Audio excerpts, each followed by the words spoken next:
I'm Nan Simonsen. I'm a whole food plant-based culinary coach as well as health and lifestyle coach. And I've got a question for you. Do you love bread? I love bread, but I can't have gluten. I have to go gluten-free have for 10, 15 years. And most gluten-free bread may be gluten-free, but it is also devoid of most nutrients because it's quite often just the refined flours of things like tapioca or potato. So it's potato starch, tapioca starch. You seldom get a whole grain. Well, today's bread comes from a recipe I just saw, and I'm going to give it a try, and you're going to be here with me. And at the end, I'll let you know, unfortunately won't be able to taste, but I'll let you know what I think so that you can run off and do it. I'm going to include the link as well to where I got the video. But this was my copy of the recipe as it was printed from ellavegan.com. I'll have that link. The author of it is Michaela Vais, V-A-I-S, and this is brilliant. It's called Red Lentil Bread Rolls. On her little video, and you'll see that when you get the link, they look like a nice, I'll call it spongy roll. And the beauty is one roll is 230 calories. Well, okay, but look what you get for 230 calories. 20 grams of fiber, 13 grams of protein. That's like a meal. I can make a vegetable sandwich out of it. Just roasted bell peppers and some marvelous greens and some onion and some tomato, and make a great, I'm preheating my Breville oven, and make a great sandwich out of that and still have plenty of protein. So let's get started. This is so easy. The reason it has so much protein, and one of the fiber elements, is red lentils. The red lentils that were soaked, well, first of all, rinsed, and even after I rinsed them in a sieve, when I put them in the bowl to fill the bowl with water, I could still see it was cloudy. So I kept pouring that off until I got a clear water pour. 1 cup, just 1 cup of red lentils gave me more than 2.5 cups of soaked lentils, and I went ahead and soaked them overnight. Could have been 2 hours, but I soaked them overnight. I wanted them to be nice and soft so that they would blend beautifully. I have a Vitamix here, to which I have their accessory food processor. I just love this. Okay. Then I'm adding, now think of bread you've made in the past. I've made bread, and there are bread makers and all, but quite often it's much more complicated than this. Soaked red lentils. I have water. I have flax seed that is ground. You know that if you eat just plain flaxseed, like if something says, oh, we're flax crackers, and the flax are on the top of the cracker, it usually goes right on through you. It needs to be ground, and then if it's ground and baked, well, then you're losing the omega-3 fatty acids. You're still getting the fiber and the protein, but the value of flax, and so I don't know how much omega-3 fatty acid we're getting out of this, but we're certainly getting the protein and fiber of the flax and the binding that it gives us. And then this is psyllium husk. Yes, you have to look for and buy psyllium husk. It's very inexpensive, relatively inexpensive. You don't use a lot of it, but there are some recipes that use it because it's a wonderful emulsifier. It kind of pulls things together. And then a little bit of salt in here. You could use a salt substitute. And I'm going to be adding 2 more ingredients, but after this is blended, this is how simple this is. Let's put this on this way, and on, and here we go.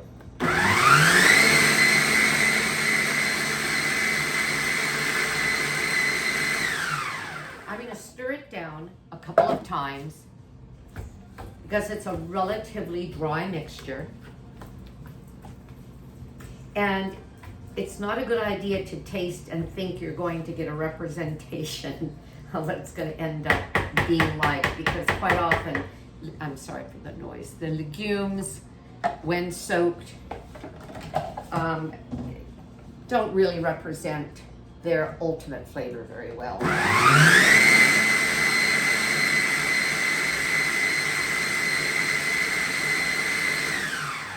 Okay, one more time.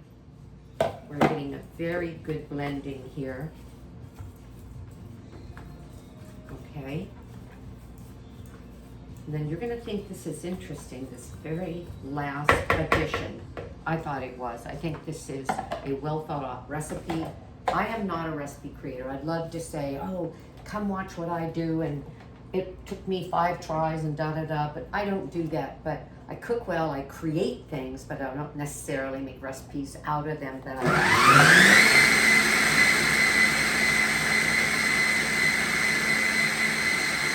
Okay, this is exactly where I want it. Did you see how it was kind of dancing around in the bowl of the processor? If I didn't have a processor, I could have used, well,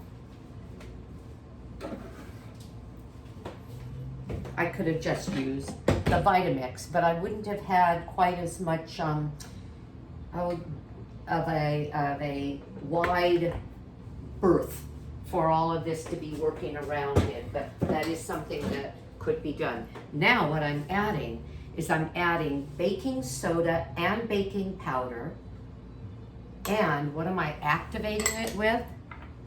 Some lemon juice. Now what's funny about this is her quantities, because, and it's starting to fizz and bubble, and that's what we want, but we don't want it to use up all of its activity before we put it into bread.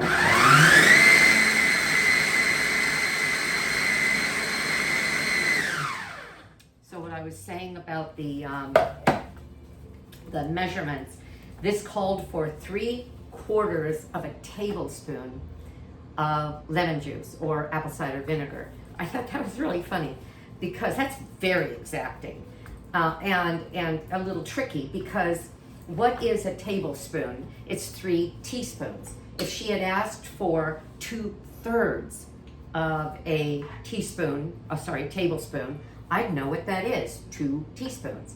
But if it's 3/4, that means it's 2 teaspoons plus a little bit. That's very exacting. And I don't know if I was that exacting. I just filled up a tablespoon with a little less. I think it's going to be fine.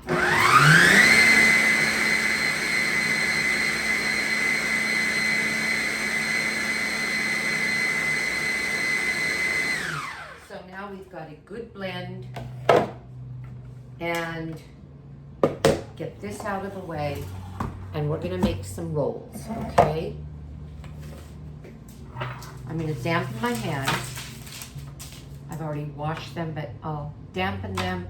Let's get this out of here. I'm going to make them directly from here. Might have been easier, and might be easier if I put it in a bowl, but I'm not going to do that right now. Wet my hands. Because I saw the little video that she produced for this, and she just used, well, actually, this could be a good way. I'm going to smear it on the bottom and then divide that in quarters. That's a good idea, because we're making 4 rolls. Okay, so that'll be roll number 1 right there. And I may have to wet my hand more, because I don't know if you saw what I did. I wet my hand and then I dried it. And this is, you can see this is a little bit sticky. Okay, so what I'm doing is I'm forming this roll, and I'm going to get this, per her instructions, into the oven. It's 360 degrees. That's another one of those kind of interesting things, 360. With the Breville, I could do that. Otherwise, if you're using a regular oven, you just might end up with 350 degrees. And then, okay, here's my pretty little roll. And then I can put it in like this, or I can dip the top in a bowl of seeds. And in this case, as pictured in her photo, I'm gonna dip it into a bowl of pumpkin seed and sunflower seed. Okay, there's number 1. Now I'm going to do this. I'm not going to keep filming. You've seen what I've done. I'm going to do this 4 times. I want to get this done quickly, get it into the microwave to kind of seal up that, well, that expansion of air that you get when you use a baking soda, baking powder situation. And I think that's that. All right, I'll be back to you. Oh, shoot, I'm looking for, okay, it is. I'll be back to you with the finished product. We'll slice it open, we'll take a look, and then I get to taste. Be back. Hello. I'm back and I'm so excited. So you saw me make the one roll. This is the way they came out of the oven. I made 4 of them. I waited until they were cool per instructions. I sliced one of them, and look at this. Look.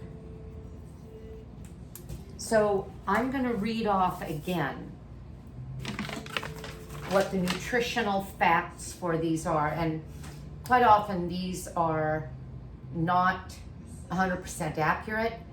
They're as accurate as they can be.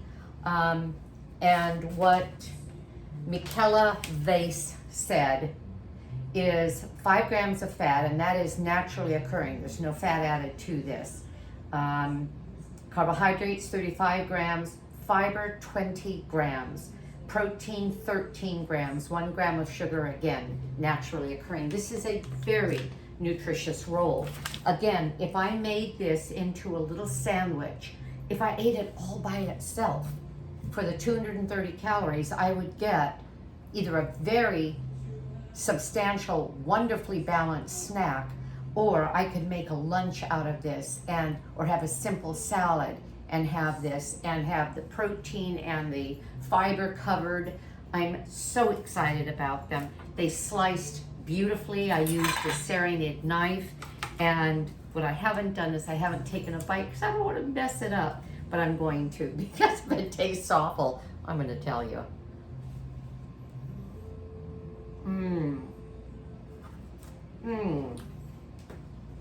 Look at the crumb in this. This is just terrific. There is a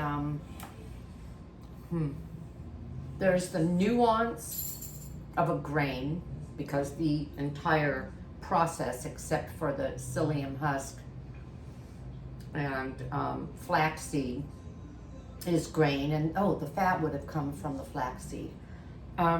This is really, really nice. I could even see putting peanut butter and jam on this, or fruit. Anyway, give them a try. You may have a couple of questions. She acknowledged that somebody had asked if they could make it into a loaf, and she said, I don't know, I haven't done it. My thought was, because when I make a mess, I want to make a mess worth a cleanup. And I like to do volumes, and this is 4 rolls. I don't know. I will try it. I don't have, this will be posted, and I will be away when it's posted, and so I don't have time to experiment with doubling the recipe and trying that. But if I do it, I will show it on the description as a note. But in any case, I'm giving these a huge thumbs up. I think that she's come up with something I've been waiting for, and that is a way to have a great piece of bread, a roll. This could be toasted, along with other people who are having bread and not feel that I am being cheated.